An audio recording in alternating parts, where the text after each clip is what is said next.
Hey everyone, we're back. We've got the sniper off, and one quick thing before we get into putting the carb back on, and I forgot to do it in the previous video. Disconnect the battery, disconnect the positive terminal, disconnect the negative terminal.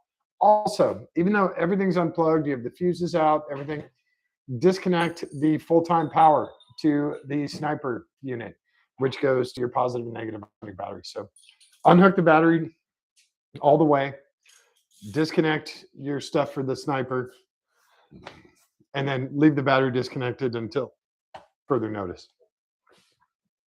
So the only thing we've done since we were away is I changed shorts that don't have a huge hole in the crotch, and we wiped down the plate where the carburetor gasket and the carburetor is going to go. We figured out where we're going to put the fuel filter because we have to run an inline fuel filter now. I mean, you don't have to, but if you want crap gas and stuff in your gas to go through your carb into your engine, you can go without a filter, but we don't like doing that. So where's the fuel filter? I'll show you the fuel filter. It's a little tiny clear guy. When he gets gross, dark brown, black, replace him. But it's really good to get the see-through kind because then you can tell how bad your, number one, your fuel is, how soon you need to change that filter. And it's good to have that. Just one of those things when you pop the hood, you're checking oil, check your fuel filter to make sure. Do you have them? Oh, I thought you were grabbing them. I'm trying to get all my stuff in line. Yeah, we put some of the parts up on the edge of the car, so it's a little easier to get to. We're not going back and forth. So we'll try and make this as quick as possible for you guys. Never mind, found it all. We've got all of our gaskets and stuff ready to go. So I'm going to bring you guys in as close as possible. First thing we're going to do is the fuel pump, and the fuel pump goes on the passenger side, lower front of small block Chevys. This is a normal position for them. Now here's the fun part, and I completely forgot about this because I haven't worked on small block Chevy in a while. They come with two different options for, do you have that plate? Well, no, you got to use the plate regardless. Yeah. So can I have that gasket? So when you're looking at the fuel pump itself has its own gasket. And then you have this plate, and the difference is this plate has 4 bolts, and then your fuel pump arm comes through here, which is a little phallic, but that's how it works. So you need 2 separate gaskets. You need this plate, and then you need this gasket on top of that between, yeah. So that's one of the things I didn't get from Ohio was this block off plate. So, or adapter plate. So that's the one thing we need. We do have a brand new fuel pump gasket, which is great. So I'm going to bring you guys around to this side of the car, and I'm going to do the fuel line, and Mark's going to show you the fuel pump and how that goes in. I'm going to do the fuel filter. I'm going to cut the fuel line, install the fuel filter, and you guys will get kind of the fuel system, how you're doing this. Now, remember, we're going from EFI to carb. So we're going from high pressure fuel pump to a very low pressure, from 70 PSI down to like 10. So that's why we're doing this different. 5.5, 6. Yeah, maybe 6 PSI, but max would be 10. Minimum would be like 4. So yeah, it's a big difference between fuel pressures. If you run a high pressure fuel pump into a carb, you're going to have a bad day. And if you run just a regular fuel pump into an EFI, you're not going to have any kind of day because it's not going to start. It's not going to have enough fuel in order to run those injectors. So that's why you have to do these 2 different things.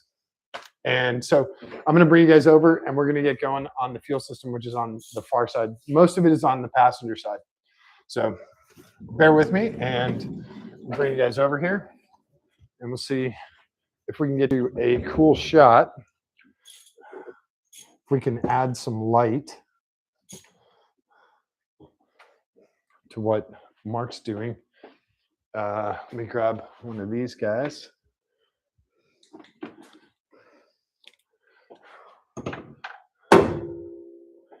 Maybe. I'm going to see what this shot looks like. I can't really see anything. So let me grab the camera here. Let's see if I can bring it down. Of course, it's totally in the way. You see where Mark is going. I'm going to bring you guys down here.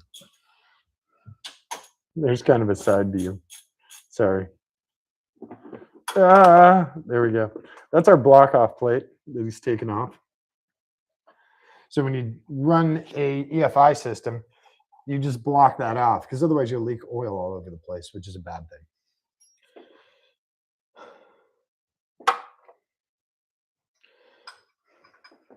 So I'll try and keep the shot there and you guys can watch what Mark's doing.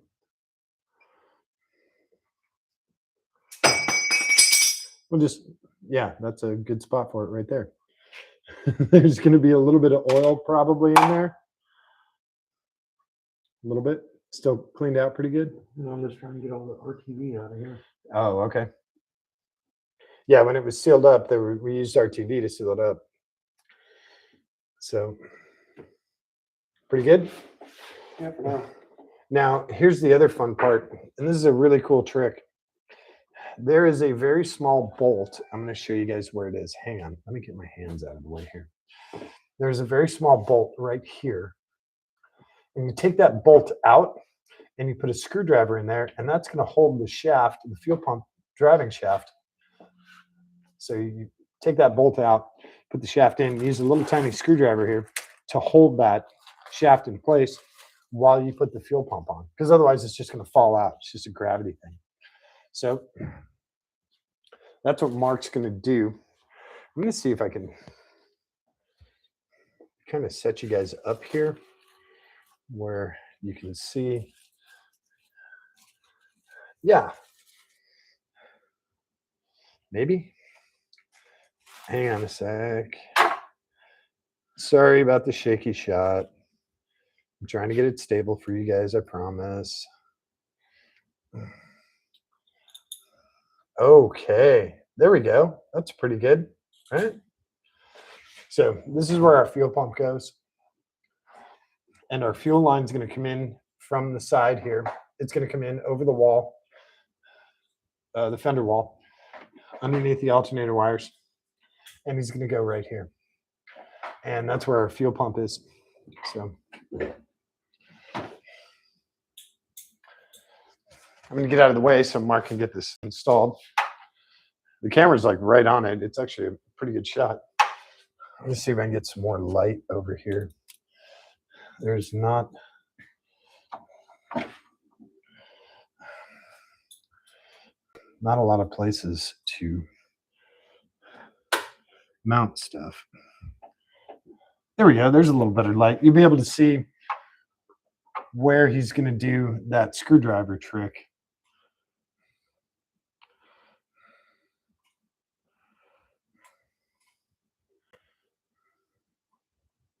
So you guys can see that's the adapter plate going on. It's a nice chrome adapter plate to go with the rest of the chrome on the engine. Not that it's super crucial. I'm going to grab the hose cutters and fuel filter. I don't know why the 3/8 over here doesn't fit. When I had a 3/8 tire, quarter inch tire 3/8, it worked just fine.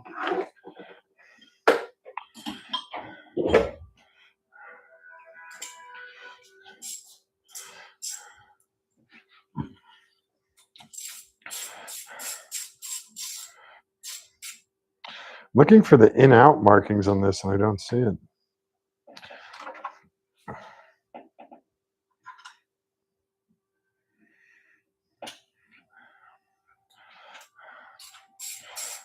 There's no flow arrow or anything.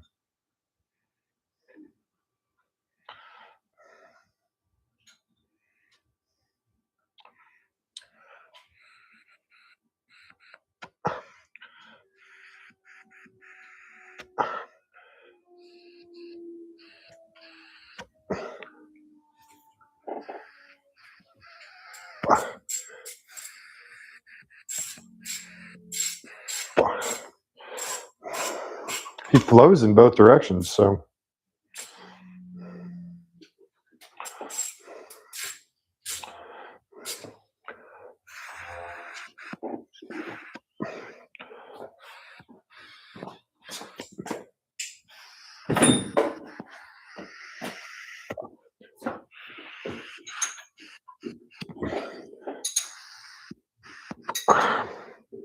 All right, we're gonna go from the inside, I guess. Inside is our in. There's no markings on this fuel filter. So we'll go from the inside. And that's going to show us which the gas that's going to the carb is actually clean. That works for me.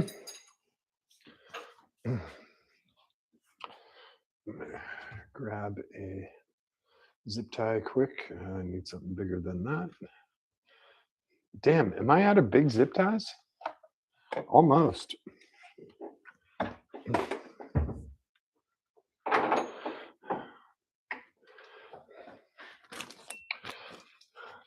So block off plates in there.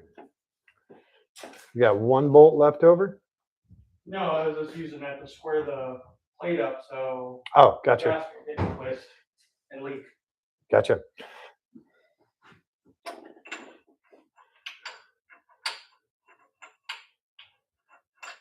Where is he at? Oh, I got. Oh, yeah, let's not weld. Is he at the bottom? Gotta come off. Is it at the bottom? Yes. So this is run off the cam. Oh, you guys can't see it. No, come over here. This guy is run off the cam. This is your fuel pump actuator rod. And he comes off of the cam. So depending on where, oh, we opened coolant. Yep, that's okay. Depending on where the cam is, this will either be down or up. And since we've rotated the engine a whole bunch, the cam is obviously down. So we'll need to get this in there before the plate goes in, and then he'll be under pressure until we get the fuel pump on there. So sometimes you get lucky and he's all the way up, and sometimes you get lucky and he's not. There's Rod. Now he's all the way down. There you go. Now, the good part is he's going to stay put. The downside is it's very hard to get the fuel pump in there.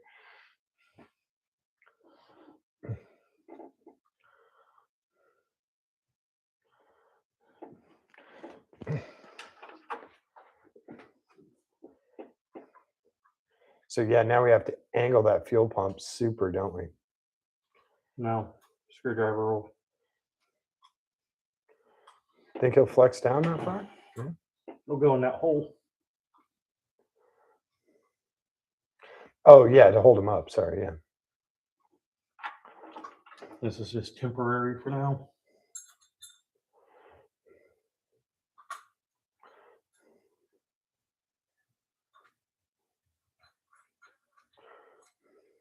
Yeah, because once that rod gets under pressure, then he stays put.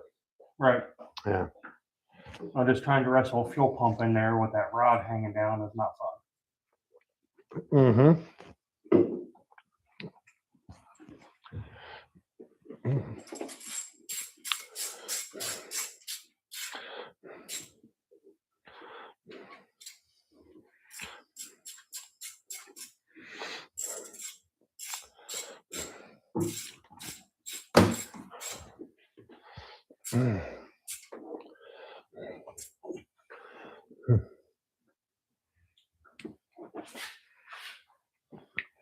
There's a torque spec on that. I don't know what it is.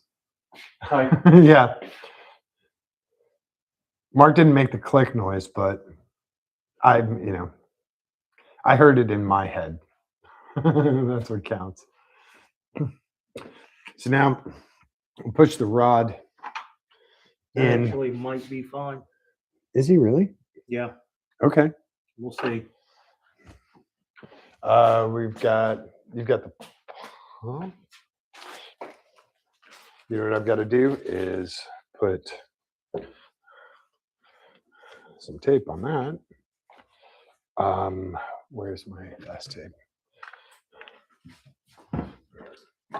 Scissors. Yeah, I got to put the sealant tape on this fitting because it's brand new and doesn't have any sealant tape on it. Oh, come back here.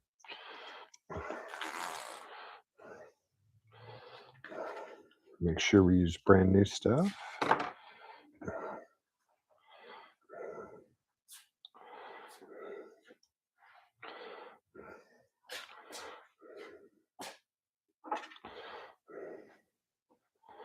Oh, yeah. Nope. You stay put, little buddy. That's the problem with Teflon tape is you try and pull it and it just wants to slip over the threads.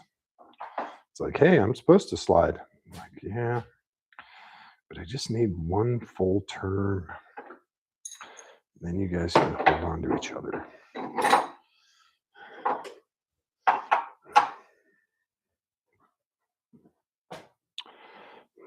I know that sounds like a sequel to The Notebook, but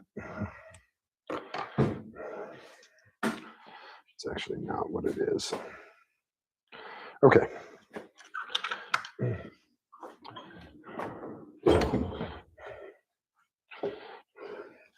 I'm going to put this on here so that we don't have to fight it down there.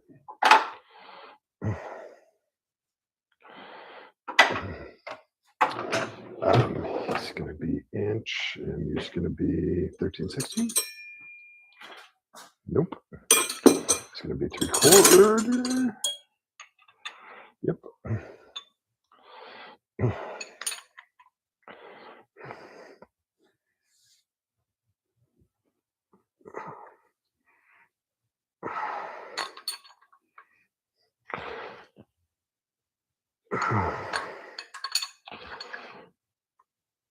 Because we have OCD, we're going to do him at 12 o'clock.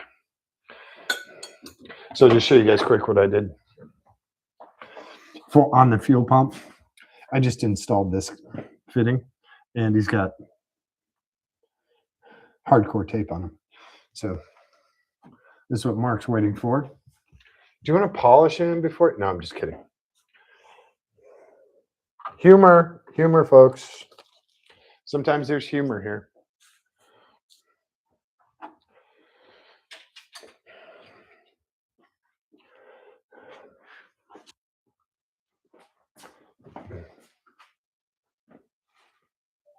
Got him.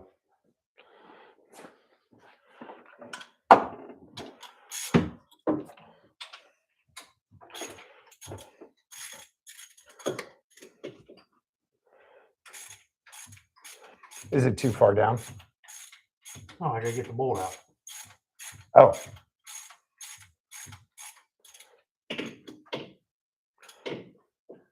Once I snug the bottom up, it snug the gasket up into the bolt.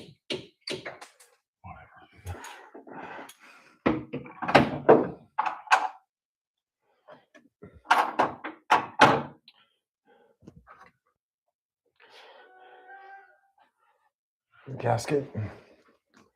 Let's see if I can grab that bolt. How far down did he go?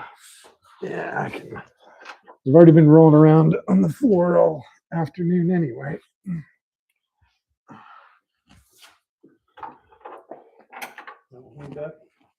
Yeah.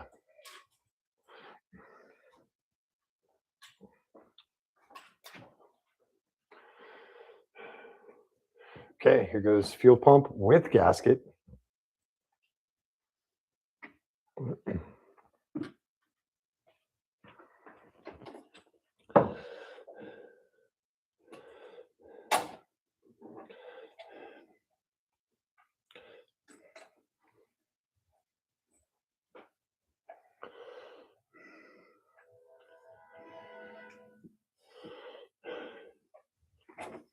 He got in there okay?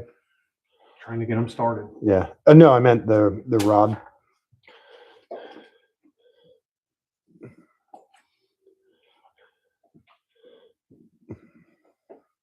He's just under pressure. Yeah. Yeah. He has that spring-loaded pressure from the pump itself, and so it's kind of fighting you as you're trying to get that bolt started.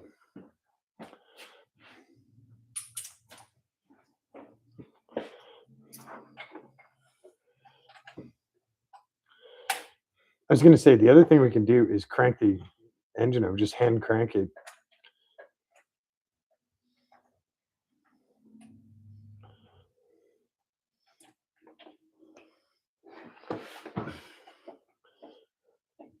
Away. Oh, you can block the camera. I already have.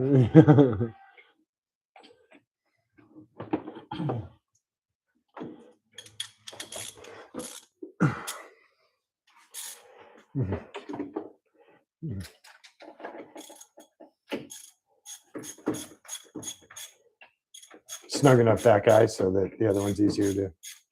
I've already got it started. Oh, the other one started already? Yep. Cool. Just when we go to tighten this down, we'll push that plunger in on the fuel pump.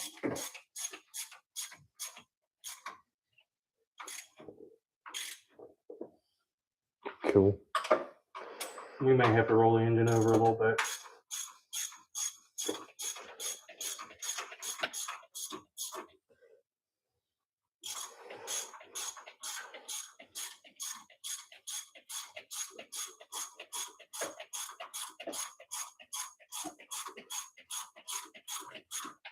We can also check for feed if we just hand crank the engine over. I can't see it right now, but we'll have fuel coming out of there. This gets stuck in there. If we hand crank the engine over, we'll have fuel coming out of that vertical fitting. That's pretty good. Nice and tight. That's what I'm checking. Make sure there's no gaps. That's good. Cool. So yeah, we hand crank it over, we'll eventually get fuel coming out of here. Once we see it bubbling up. You're not going to get enough RPM to get that pump fuel.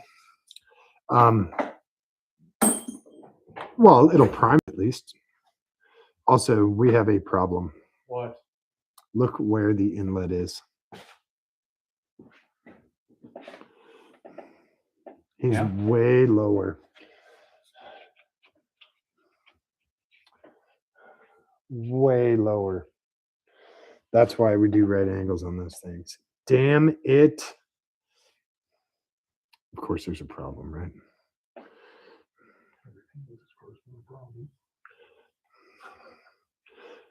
This is crazy. Like,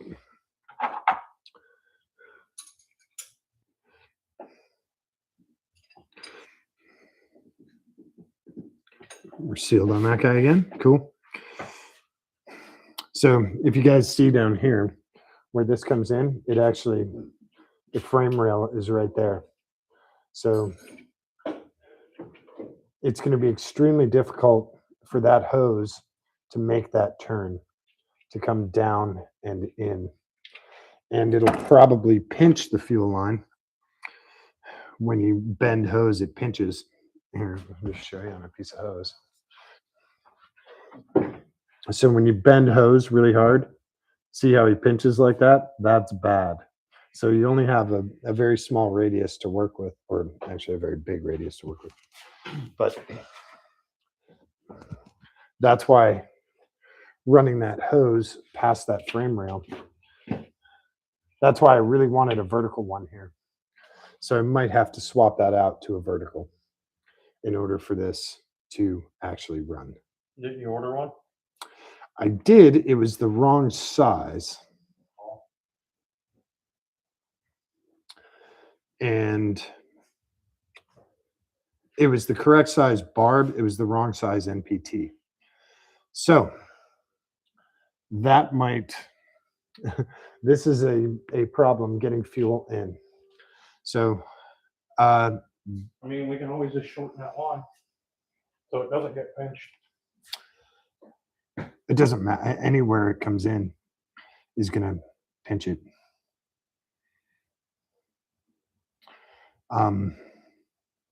Just because it's in that V right there. So no matter where you come in, you have to come in vertical.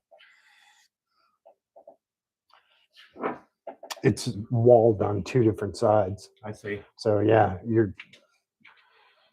it'd be nice to come through the frame rail and just go right here, but again, that would be a 90 degree. We don't have that.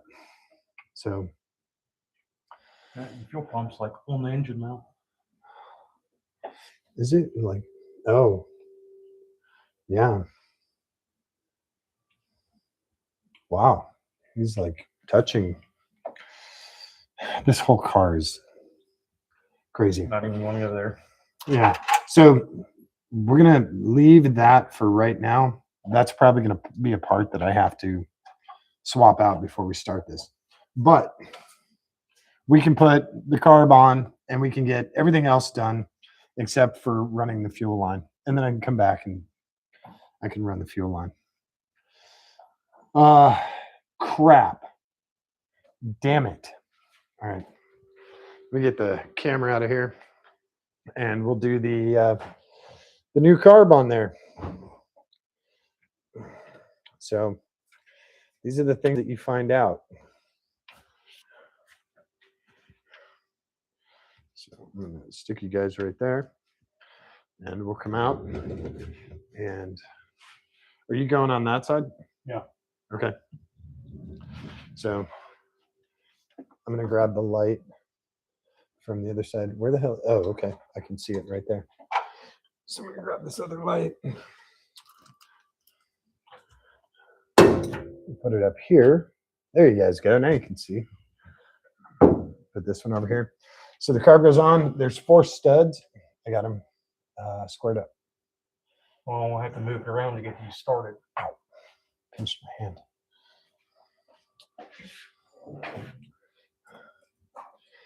So this is what we have. We have a stud with a nut on it. And we have a washer. And most of these you can start by hand. There are, of course, a I've got the couple. accelerator pumping my way over here. Yeah. There are a couple that you have to start with a wrench. Just be really careful. So there's one.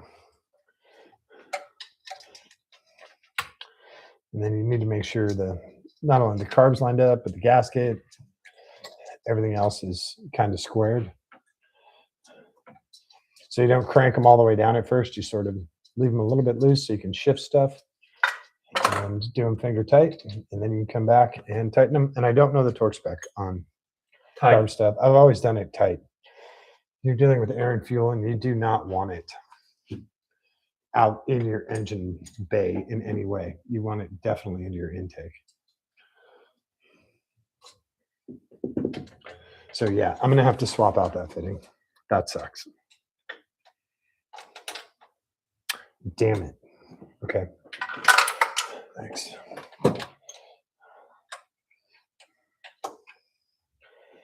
Yeah.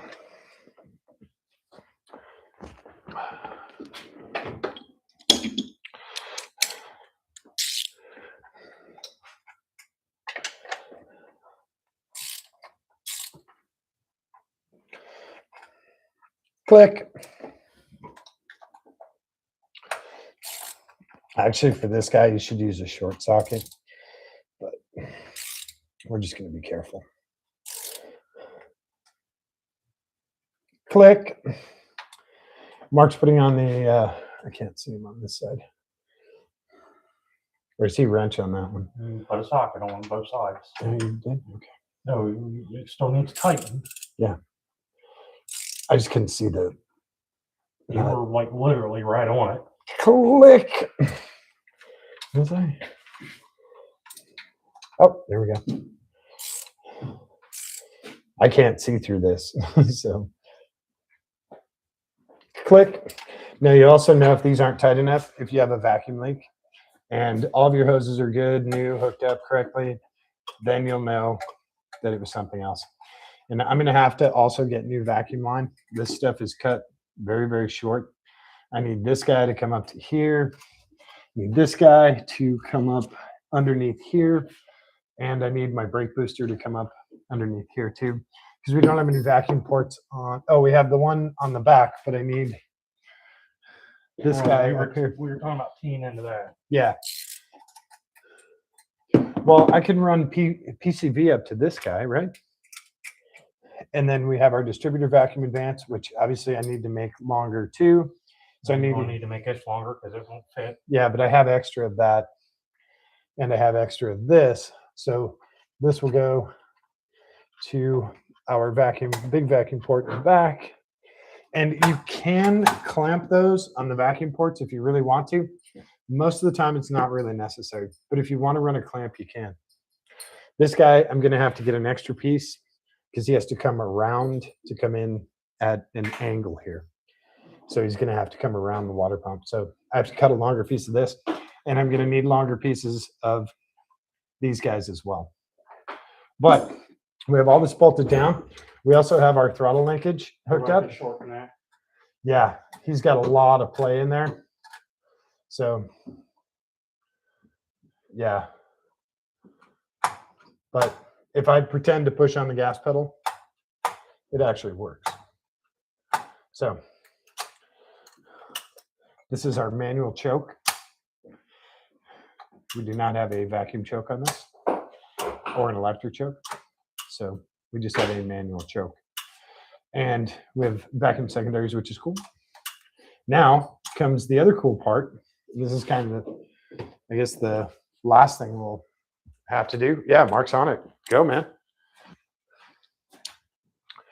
That's the fuel rail for the Holley 4150 double pumper. No problemo. No. CTS is in the fucking way. Oops. CTS is in the way? Yeah. Fantastic. This won't even go on. Are you kidding me? Go for it. No, I completely and totally If we believe take you. this off, we don't need a gauge, theoretically, because this is an internally regulated pump that won't see more than 5.5, 6 pounds. Okay, so hang on. I'll explain this. No. Leave it on for just for now. So, what's going to happen? I'll show you guys what Mark ran into. So this is actually going to go right here, but our problem is, I'm going to grab the camera and show you guys. I'm just going to come in close. Come here, camera. Give me the cable. See that? This is our CTS. This is our coolant temp sensor. And this fitting for our fuel pressure gauge is actually hitting that.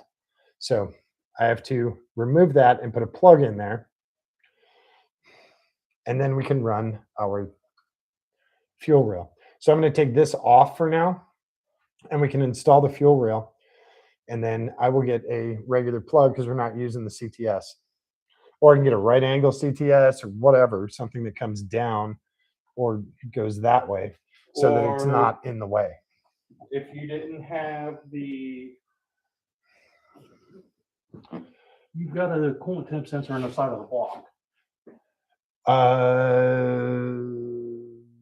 non-Holley one, but there's a coolant temp sensor in the cylinder head. Push. In the cylinder head? Oh, that's in the cylinder head? Yeah, I don't know what All that pressure will come off the back of the block. Yeah. I don't know what that other sensor is. Well, it's this right here. Goes into the cylinder head where you would get coolant temperature from. No, where's... Yeah. Well, I'm dead serious. This is It's a different, that's for something different. I don't know what that is. That's for Holley, though. Right, since we're not running Holley, we can just plug it for now. Yeah, we can unplug it and take it out of the rails. So we need to get some more stuff. We need to get some more vacuum lines, obviously, for this is our kick down. And like I said, this goes up to this port.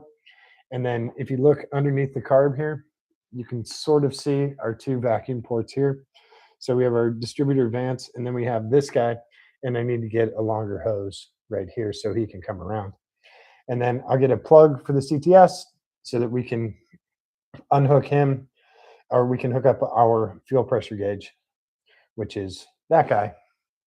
And that will tell us our fuel pressure into there. So right now, I'm just going to take off the fuel pressure gauge, and Mark's going to put on the fuel rail. That way we have a lot fewer things to install when we come back with the hoses that we need and the fittings that we need. you want to put this guy on? Do you want me to? Well, it's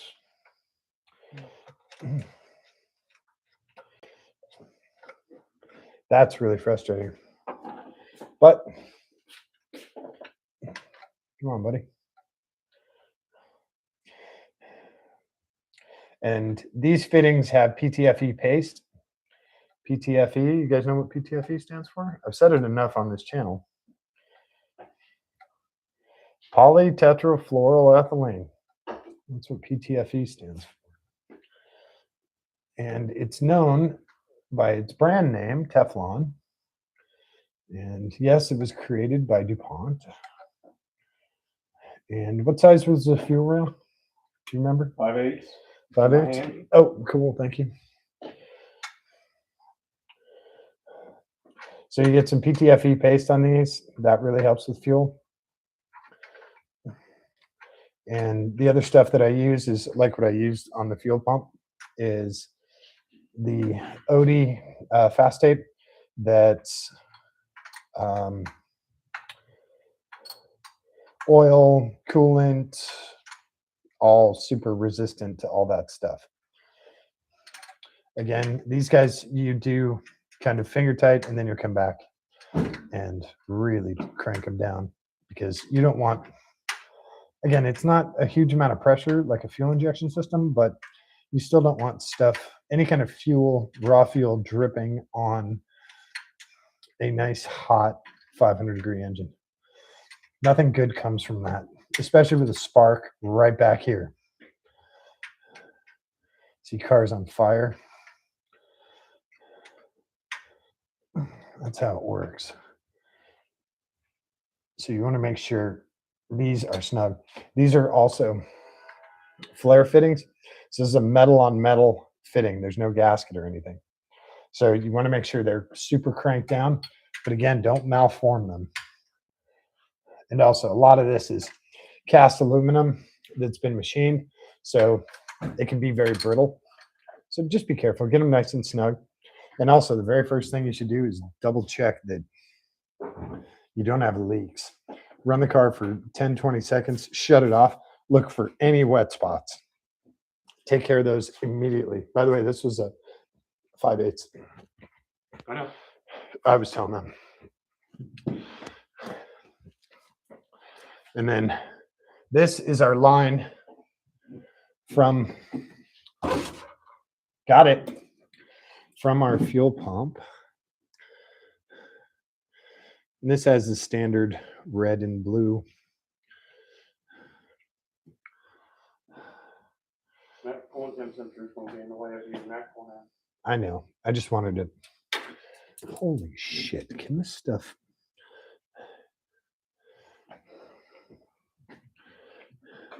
Okay. Yeah.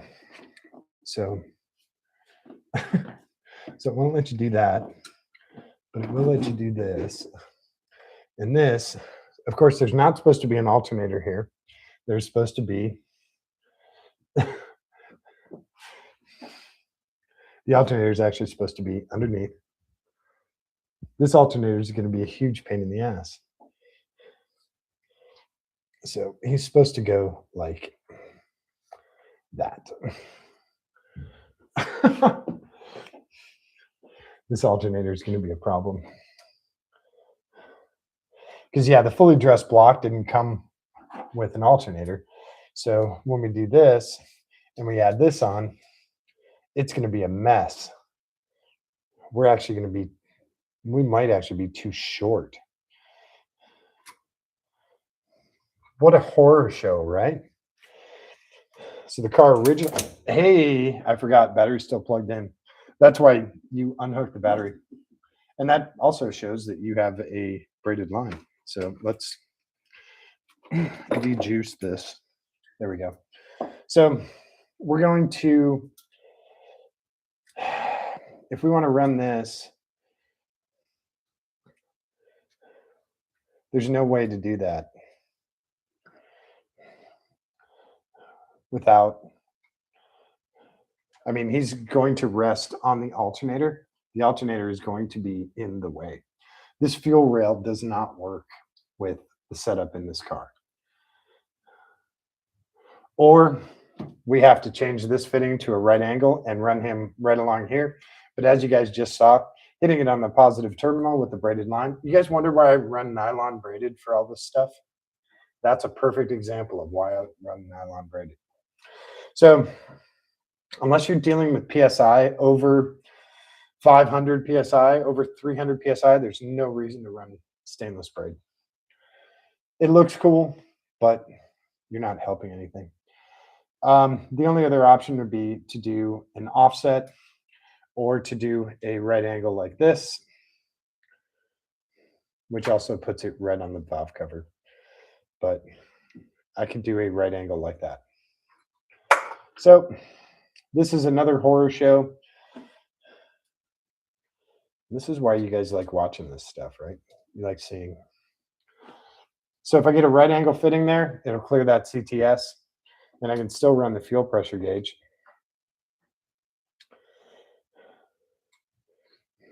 And everything will be out of the way. But yeah, on the original block, this alternator wasn't here. So that fuel line could come way out and come straight in. There wasn't CTS. It looks great in the pictures because there's no alternator there. It's either on the other side or it's down lower. This is a different bracket from ICT billet. And that bracket brings the alternator up here. And that's why we're the second one. So I need a right angle that goes there. And then we can run the what a horror show. What a massive horror show. And I don't know, maybe there's a different fuel rail that we can run. It might be easier just to get a different fuel rail. So that's it. That's where we're kind of stuck right now because we don't have parts for this stuff. Sorry. I thought we were going to get this thing fired up or whatever, but we have a lot of supplies that we need. And is this this is the O2? Yes. Oh, nice. Okay. Yeah, we'll put a cover on him and that he doesn't get corroded. Crap. I was really hoping these vacuum lines would reach, but nope. Okay.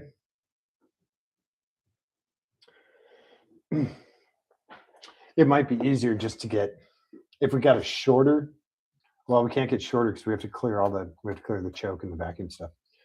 So this has to get a 90 degree that comes off. This has to get a 90 degree that comes off him. And then he can go up like this. That's the way to do that without being close to the alternator, clearing this, clearing all the stuff here.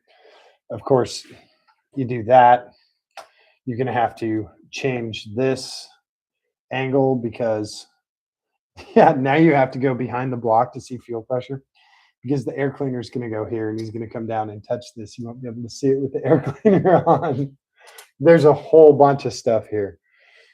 And there's really no really good solution for it.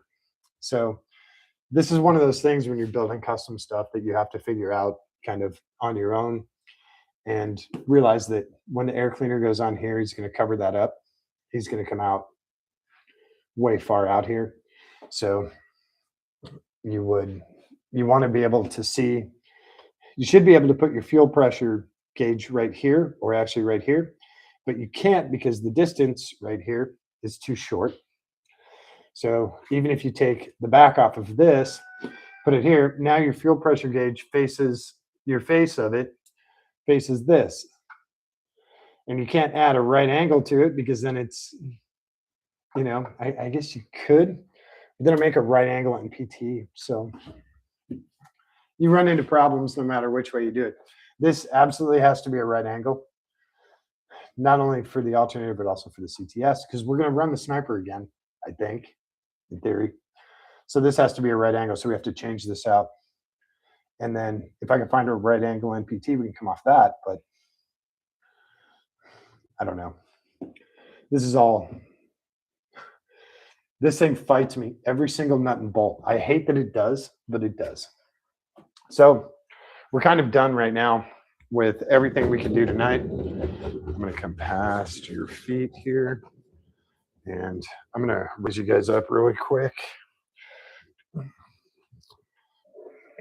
Try not to hook on everything and not dump everything over.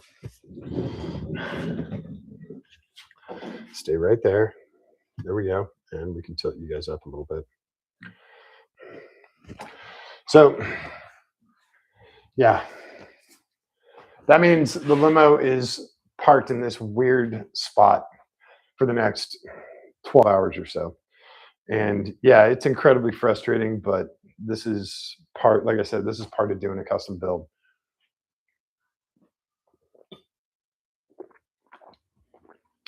Still haven't seen you guys pull up yet. I'm waiting. The good part is we have the main components on. We have the fuel pump on. We have the carburetor on. Now it's some hoses and some fittings, and that will finish everything off. So I'm trying to look at the positives. Very small little things. They don't cost very much. Some hose is going to be a few bucks. One of the fittings is going to be like 10 bucks. And that's kind of it. It's a little bit of labor, and it's a lot less labor than doing that bypass that I did in the back. Just to give you an example, Chris Scherzer and I built that system. It's a pre-filter, the pump, and the post-filter, and it's all together, and we built it on the bench. So we have very small pieces of tubing between those components. It's underneath the frame rail just before the diff. So it's all protected and it's tucked up underneath there. Now, since you have those very small sections, all we did was bring it over and hook it into the fuel line and then hook it into the fuel line on this side. So it was very simple. When you have a lift and you're up underneath the car, you have one guy holding the hose, the other guy puts it there, and then you screw it in. It was very easy when you're on a lift and you can see all this stuff. When you're rolling around on the ground, you can't move your arms. You're tucked very tight. You're trying to keep gas out of your face. And that little section of hose is not very flexible. You don't have a lot of room to move it. So you can't pull it this way because you're bolted in still. You don't want to take the bolts out. So you're trying to pull that off. And then the flare fitting on the end of that fuel line is so big that little tube didn't want to come out. I tore up my hand, I tore up my elbow, but got it all off. And I thought it was going to be 18 inches of fuel line, but it actually turned out to be about 4 feet of fuel line to bypass that and run it up along the rail and safely out of the way. So that was the much, much harder part. This went very quickly. We did off and on in an hour and a half, although we do need some fittings and we do need some tubing. We did it actually, those two things we did very quickly. So if you're not doing a live stream, if you're not explaining stuff to people, you can actually probably do the whole thing in an hour. It wouldn't be that much more, or it wouldn't be that much shorter. But again, if you do this on a Camaro, if you do this on a Mustang, it is super quick, super easy. All the lines fit. You're not fighting air ride systems. You're not fighting weird alternator positions. You're actually it's a nut and a bolt, and you hook the hose up and you're done. This car, everything is custom on this car. Even though it's a Cadillac, everything is custom. So when you put new stuff on, you have to wade through or wallow through all of that stuff that no one else has done before. And I'm gonna save this. Sorry, didn't mean to crunch that, but it's gonna blow away. So that's part of the deal. I'm gonna put the air filter back on this. I'm gonna pick up some tubing. I'm going to pick up a fitting. I'm going to order a fitting tonight and make sure that right angle fitting gets here. And then we'll go from there. So Mark's getting pictures right now. He's like, look what I did. All this cool stuff. So we'll come back and we'll finish this again. Hopefully tomorrow. If not tomorrow, then we'll be doing it later this week. We'll get this car running and driving and squared up in the garage. I promise. And so thank you guys very much for hanging out tonight. I know it was an early one, and that's cool. I know it's a Sunday, so everyone's going, back to school tomorrow. And so hopefully you guys like this. And if you have any questions, whatever, please feel free to ask me. I'm really easy to get in touch with. You can do it here. You can shoot me a text, whatever.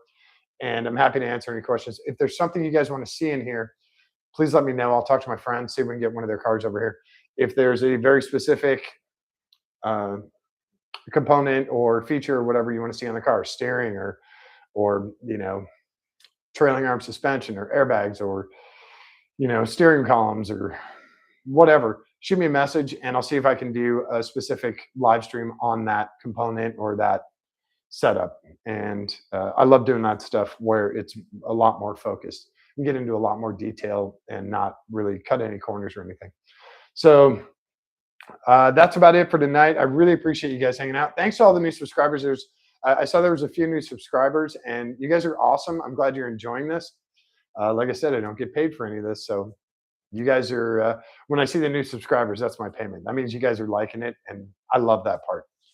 And so I appreciate you guys. And don't forget to show someone that you love them today. Give them a kiss on the cheek. Give them a kiss on the tip of their nose. Hold their hand. Give it a squeeze. It's really important for them, but it's far more important for you. All right. Thanks, everyone. We will catch you. I'll catch you later this week when we get all this stuff. I get the parts and we get all this stuff put together. All right. Thanks, everyone. Have an awesome night. Cool.